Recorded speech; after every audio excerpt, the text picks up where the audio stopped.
लोचो खाए डिगे पलमाई सिकल विकल हो जाए और कबू एक राव रंक वे दाता यूं बहुता दुख पावे।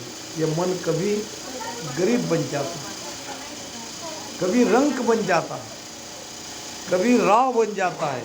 अहंकार मैं क्या समझता हूँ।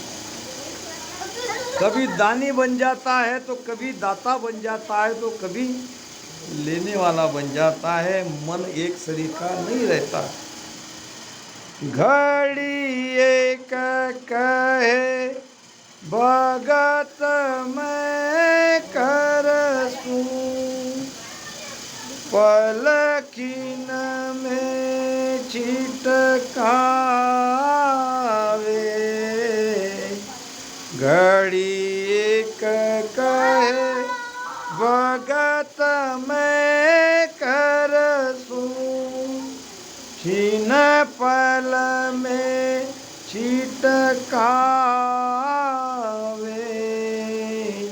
नाओ जा ग्रह में रत रे ना सो भगति समावे।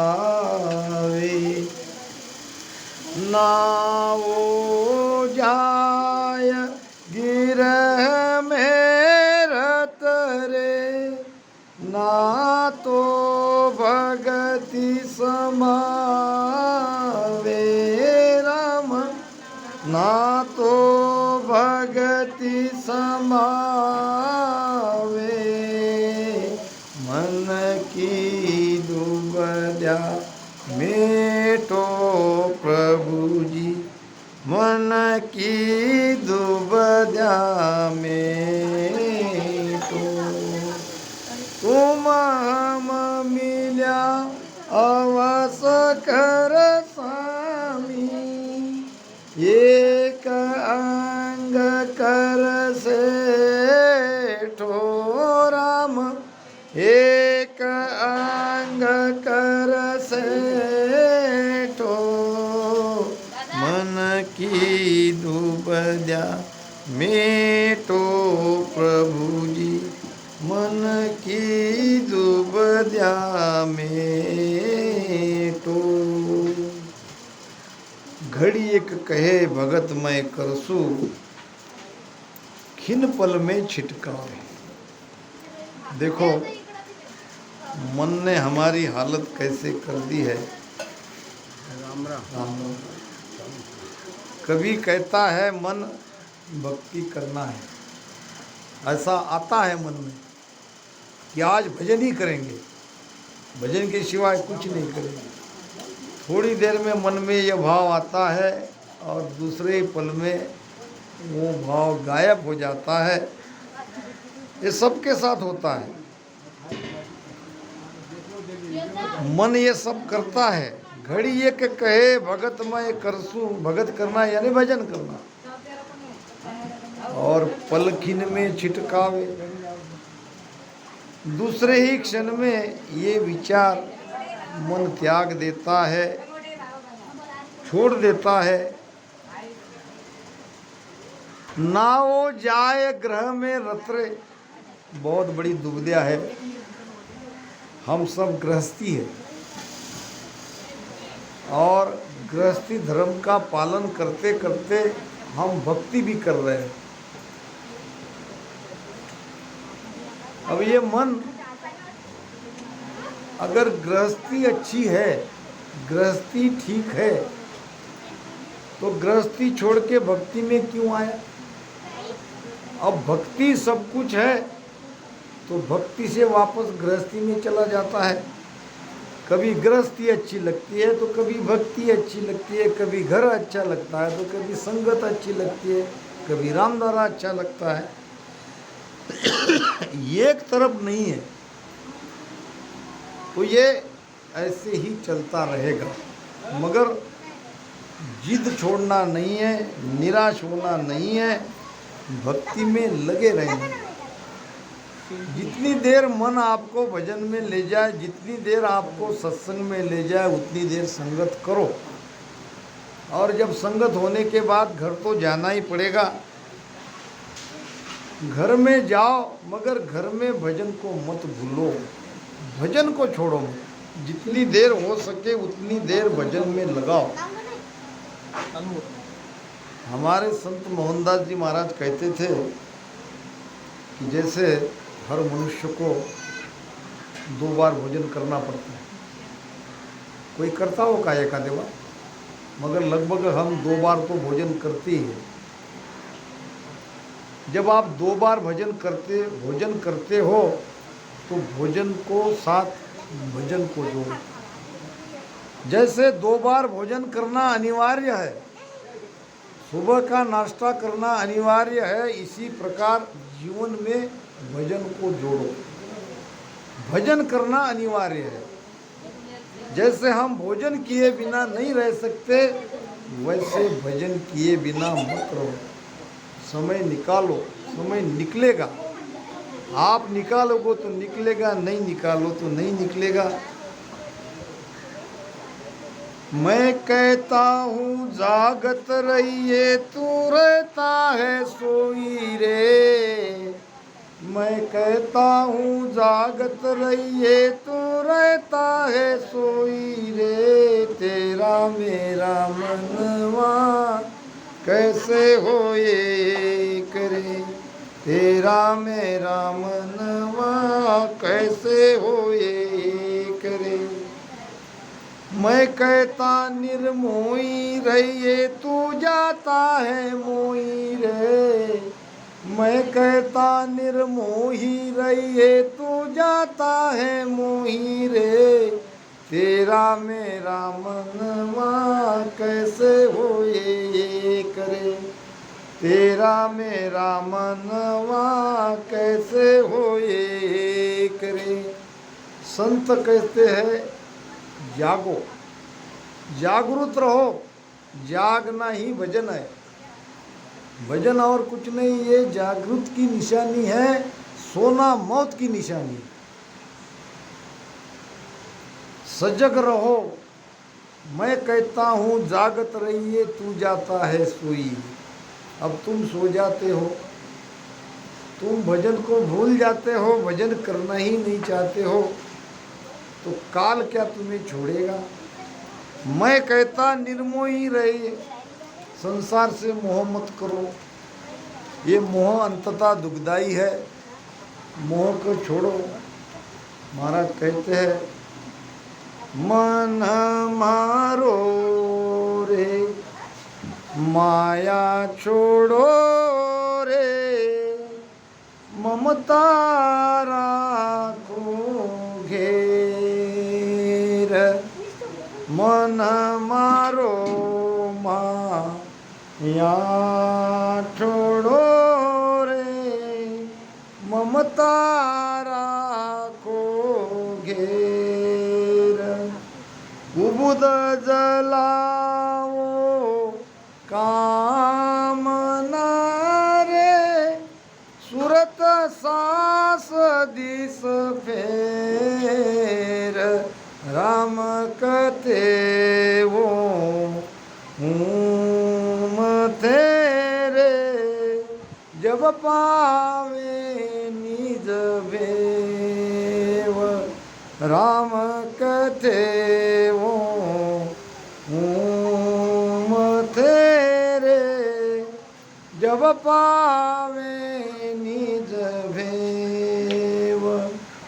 देवल माई देवरा रे, वहाँ निरंजन देव। राम कथे तेरे, जब पावे निज भेव। राम का कथन तो कर रहे हैं, उसका दोनों श्वास में मथन भी हो रहे हैं, मगर मन को नहीं मार रहे। उसके आगे लिखा है मन मारो रे माया छोड़ो रे। माया छूट नहीं रही है, मन नहीं मार रहा है, मर रहा है। और ममता को तो बात ही मत करो, ममता तो छूटती नहीं है। ये मोह ममता को छोड़ना है, मोह, महाराज ने कहा है, मोह का बंधन सावड़ा, सबड़ी करमारी फौज, काम कटक भारी घणो, करड़ी नारी दी मौज, किस विध मिली है वो राम सु, आड़ा बेरी अपार, और जब चालू हर मिलन को लेह बीचे मुझमार। मोह छोड़ो, मोह यानी मेरा मेरा, कोई किसी का नहीं, ये सब झूठा है।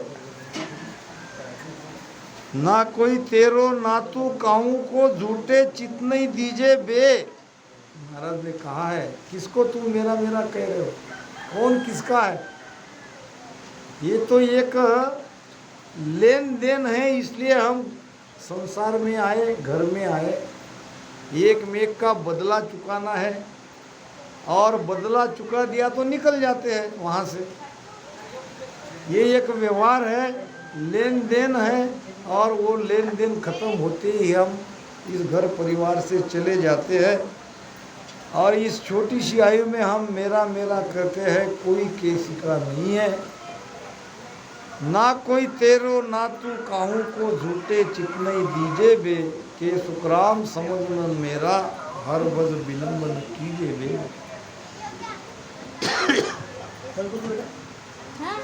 एक लड़का था और उसने गुरु बनाया था, रोज गुरु की शरण में जाता था, सत्संग में जाता था, गुरु के आज्ञा में रहता था।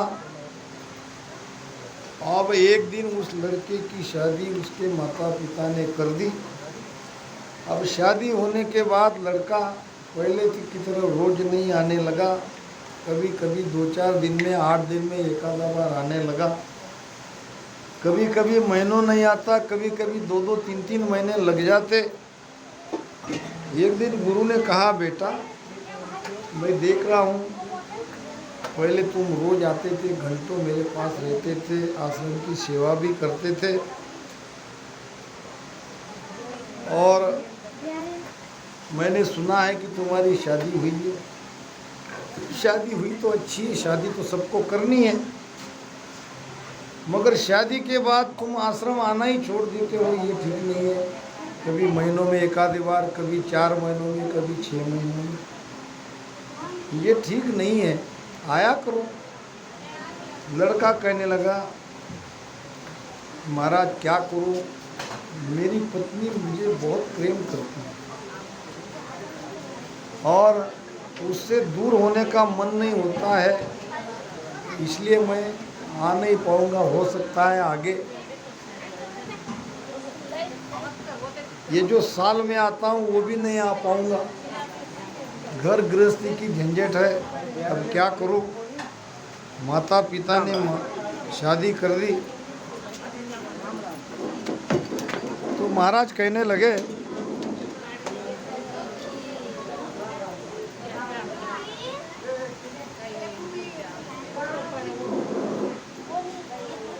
कोई किसी का नहीं है बेटा, ये सारा संसार झूठा है, संसार का प्रेम झूठा है,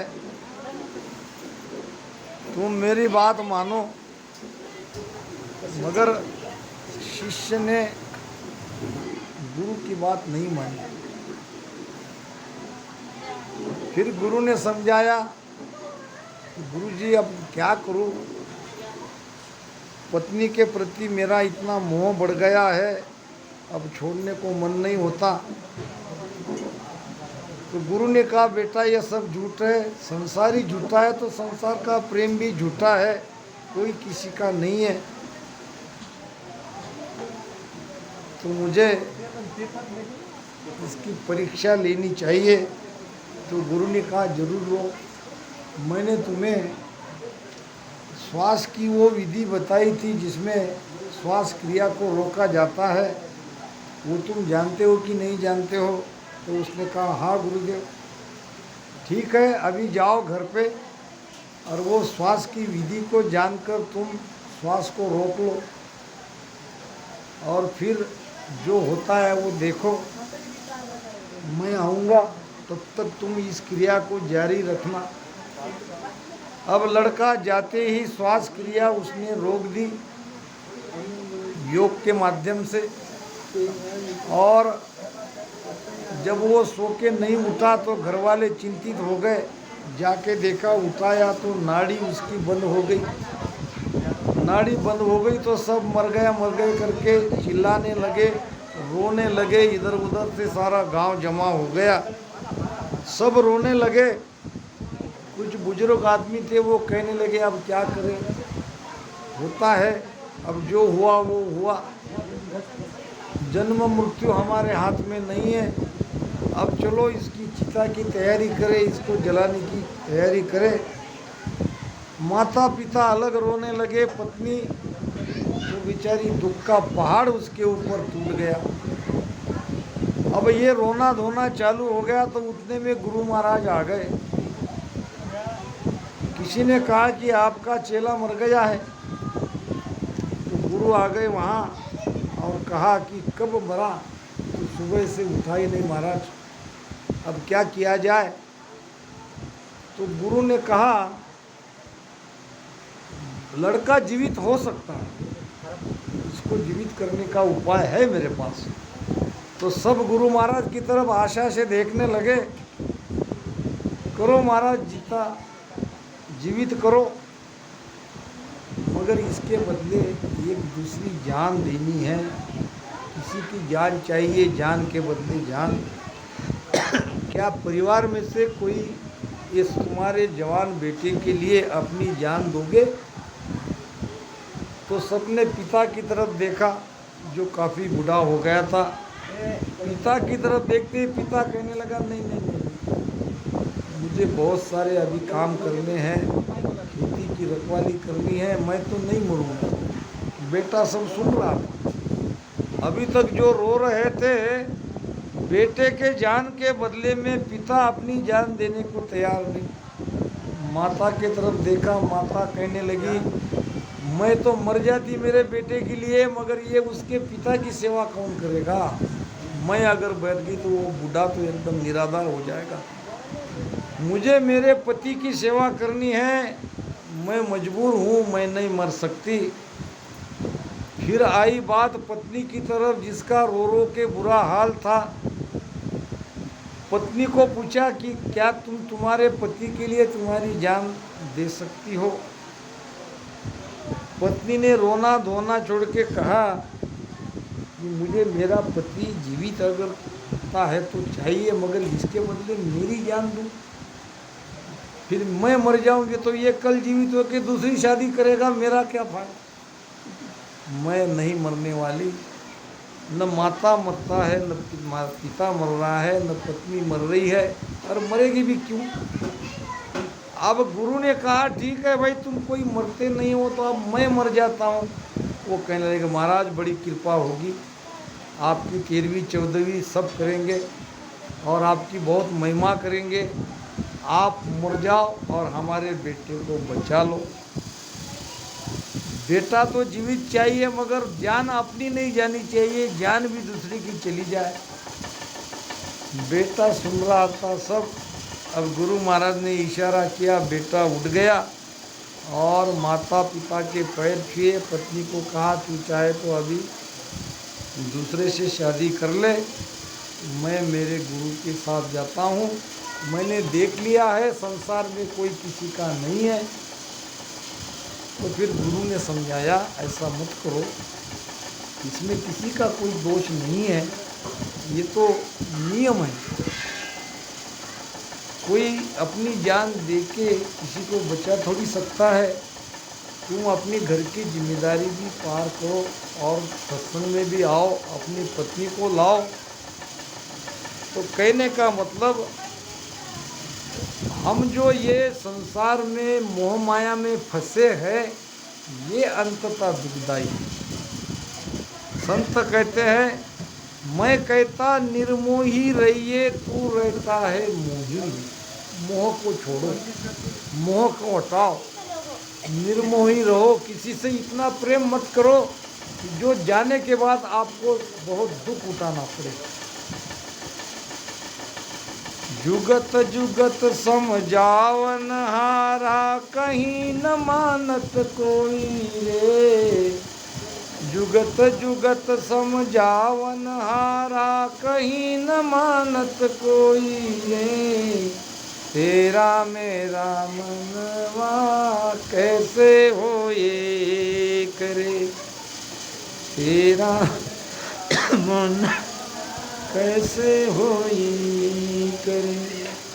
तू तो रंडी फिरे बिहंडी, सब धन डारे खोई रे। तू तो रंडी फिरे बिहंडी, सब धन डारे कोई रे। तेरा मेरा मनवा कैसे हो ये करे, तेरा मेरा मनवा कैसे हो ये करे। सतगुरु धारा निर्मल आहे, वामे काया धोई रे। सतगुरु धारा वामे काया धोई रे। तेरा मेरा मनवा कैसे हो ये करे, तेरा मेरा मनवा कैसे हो ये करे। कहत कबीर सुनो भाई साधो, तब ही ऐसा होई रे। कहत कबीर सुनो भाई साधो, तब ही ऐसा होई रे। तेरा मेरा मनवा कैसे हो ये करे, तेरा मेरा मनवा कैसे हो ये करे। सदगुरु धारा निर्मल आहे, तामे काया दोई। ये सदगुरु का जो शरणा है, ये शरण में रहो। शरण का अर्थ है मनमुखी से गुरुमुखी होना। शरण का अर्थ ये कतई नहीं है कि गुरु से राम राम ले लिया, गुरु ने शब्द बता दिया, हमने उनको गुरु बना लिया। शरण का ये अर्थ है कि अभी तक जो हम मनमुखी थे, अब गुरुमुखी बने। अभी तक हम मन ने जो कहा वो मान रहे थे, अब गुरु जो कहता है वो करना है। इसको कहते हैं शरणागति। तो सदगुरु के शरण में जाओ, सदगुरु की आज्ञा में रहो, तब हम गुरु के जैसे बनेंगे, तब गुरु के मन के जैसा हमारा मन भी बनेगा।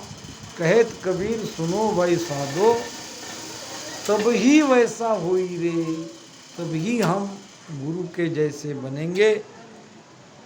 तो जब तक ये मन है, मन की बाधा है, तब तक हम गुरुमुखी नहीं होते।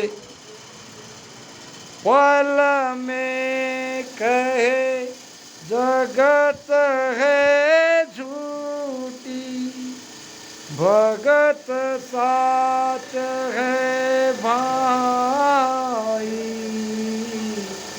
पल में कहे जगत है झूठी, भगत साच है भाई। इनमें आन मिले संसारी, विष जुगर है समाई। इनमें आन मिले संसारी, विष जुगर है समाई। राम विष जुगर है समाई। मन की डूबजा में तो प्रभु, मन की डूबजा में तो। देखो मन क्या करता है। पल में कहे जगत है झूठ, कहीं कुछ गड़बड़ हो गई, कहीं मन के जैसा नहीं हुआ, कहीं पहाड़ के जैसा दुख आ गया, कहीं घर परिवार का कोई मर गया, तो क्या कहते हैं, सारा संसार झूठा है, सब झूठा है। पल में कहे जगत है झूठी, एक पल में तो ये भाव आ जाता है, दूसरे ही पल में वापस संसारी बन जाते हैं। संसार से प्रेम करने लग जाते हैं, जगत ही अच्छा लगता है। खिन में आन मिले संसारी, दूसरे ही पल आके संसार में मिलकर संसारी बन जाते हैं और वही विषयों का सुख लेने लगते हैं। तो ये मन की जो दुविधा है ये मिटनी चाहिए। दुबद्या माय बहुत दुख पावे, यूं मूलो ना पेलो। दुबद्या माय बहुत दुख पावे, यूं मूलो ना पेलो। जो सुन पान बघुले मुखले, भटकत अधरती गेलो। जो सुन पान बघुले मुख में, भटकत अधरती गेलो। राम भटकत अधरती गेलो। मन की दुबद्या मेटो प्रभु जी, मन की दुबद्या मेटो। दुबद्या माय बहुत दुख पावे, यूं ऊलो ना पेलो। ऊलो नाम इस तरफ, पेलो नाम उस तरफ। ऊलो नाम संसार में, पेलो नाम भक्ति में। दुबद्या जब आती है तो न हम भक्ति कर पाते हैं, न संसार में रह पाते हैं। दुबद्या माय बहुत दुख पावे, यूं ऊलो ना पेलो। महाराज फरमाते हैं, जू सुन पान बगुले मुख में, भटकर अधरती गेलो। बगुले कहते हैं हवा को। जब सूखे पत्ते जमीन में पड़े रहते हैं और हवा से ऊपर उड़ जाते हैं, बड़े बड़े तूफान आते हैं, तूफान सबको ले उड़ाता है। अब उसमें छोटे छोटे पतले पतले सूखे पत्ते, वो तो बड़े तूफान में ऐसे उड़ जाते हैं, ऐसे उड़ जाते हैं, तो कहाँ जाके गिरेंगे इसका उसको भी पता नहीं। जू सुन पान बगुले मुख में, भटकर अधरती गेलो। वो अधर गेले में वो भटकता रहता है, भटकता रहता है। बहुत देर पान ऊपर उड़ता है और कहाँ गिरता है ये उसको भी पता नहीं चलता है। इसी प्रकार ये मन के तूफान में जो भटक गए हैं उसको दिशा नहीं मिलती है। वो कहाँ गिरेगा इसका कोई अंदाजा नहीं है। तो मन के तूफान से बचो, मन से अलग हो जाओ। डिग पीच करे हुए मन पाछो, भगतन मेली जावे।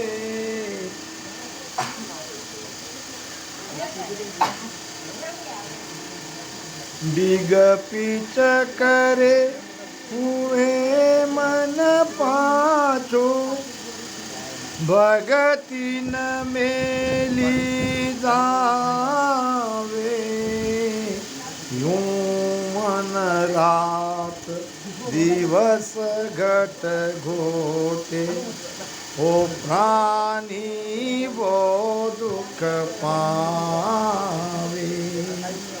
यूं मन रात दिवस घट घोटे, ओ प्राणी वो दुख पावे।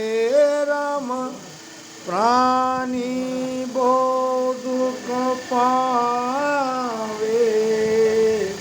मन की दुबद्या मेटो प्रभु, मन की दुबद्या मेटो।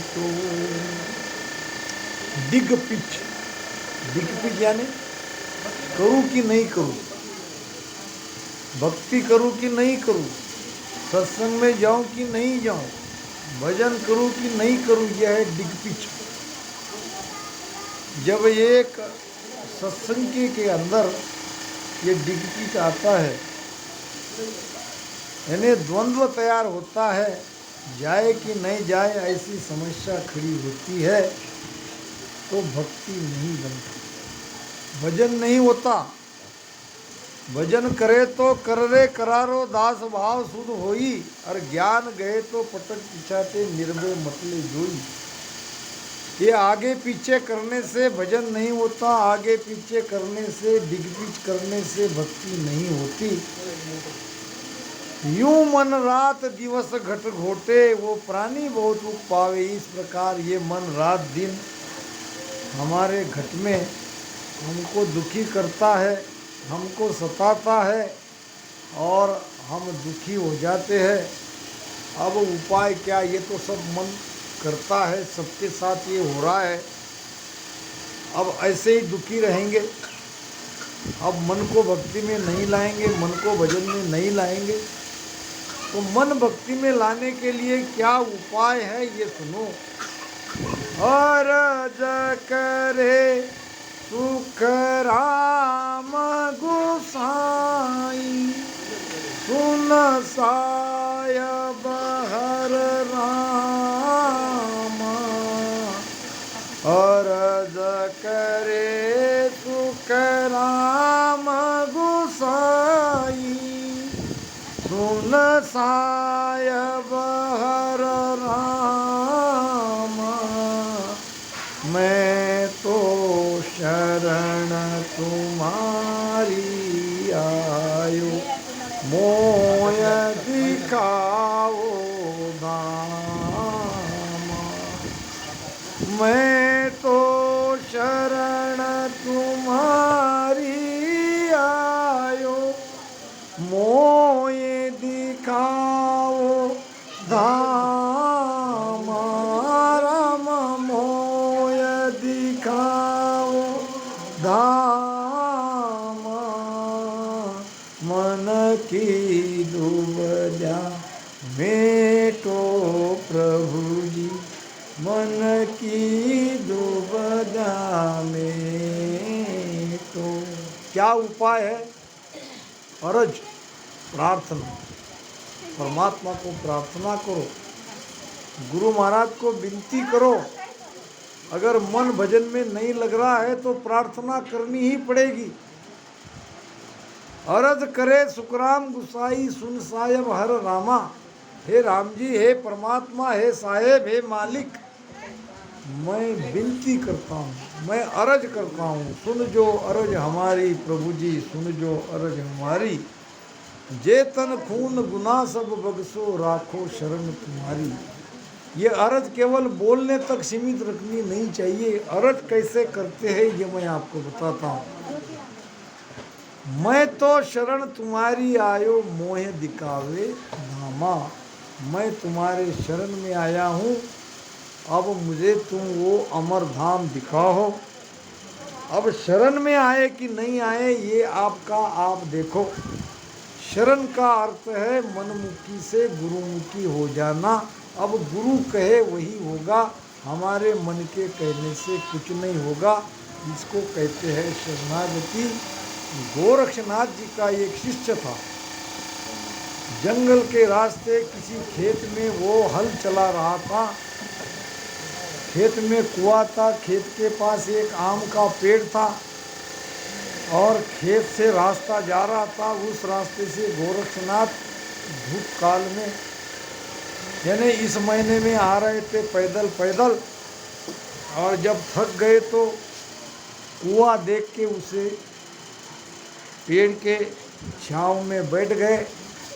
उस किसान ने कुएं का ठंडा ठंड जल लाके गोरक्षनाथ जी को पिलाया और भोजन भी खिलाया।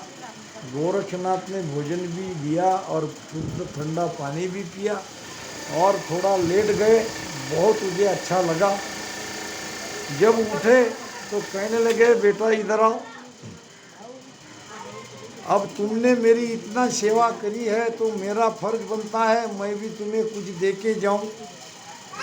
तो किसान ने कहा महाराज आप जो चाहे वो दे दो, मुझे तो मांगना भी नहीं आता।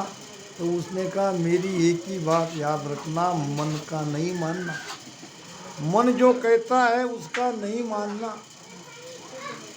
अच्छा कह के उसने दर्शन किए, कहा कि आज से तुम मेरे गुरु, मैं तुम्हारा चेला, और तुमने मुझे जो उपदेश दिया है वो जिंदगी भर मानूंगा।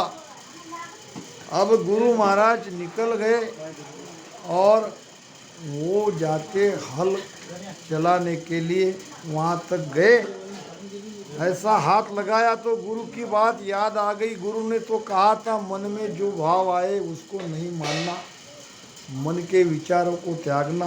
मन ने कहा था हल चलाओ, और गुरु का आदेश था कि मन का मत मानो। ऐसे ही हाथ रख के खड़ा रहा, हल नहीं चलाया। फिर मन ने कहा ये बैल को तो खुले करो, मन कह रहा है क्या, मैं नहीं खोलूँगा। दोपहर से शाम हो गई, वैसे के वैसे बैल हल को जोते हुए थे, ये हल को पकड़ के वहीं खड़ा था। और मन ने कई विचार आए उठे और इसने सारे विचार को रोका, सारे विचार को त्यागा। धीरे धीरे उस अवस्था में उसे समाधि लग गई। घर के लोग आए, उसको उठाया, वो उठने को तैयार नहीं। 12 साल की समाधि उसे वहाँ लगी। 12 साल बाद जब गोरक्षनाथ जी आए, देखा चेलों का हाल जानना, तो लोगों ने कहा वो तो आप जब से गए हो तब से वहीं खड़े, न हिलते हैं, न बोलते हैं, न चलते हैं, समाधि लगी है। गोरक्षनाथ ने जाके समाधि से बाहर किया। कहने का मतलब जब आप त्रिकुटी में पहुंचोगे, त्रिकुटी तक तो मन आपको बड़ी पीड़ा देगा, तकलीफ देगा। त्रिकुटी जाने के बाद मन पकड़ में आता है, धीरे धीरे आपको भजन में ही आनंद आएगा और आगे तो बिना किए भजन होता रहेगा।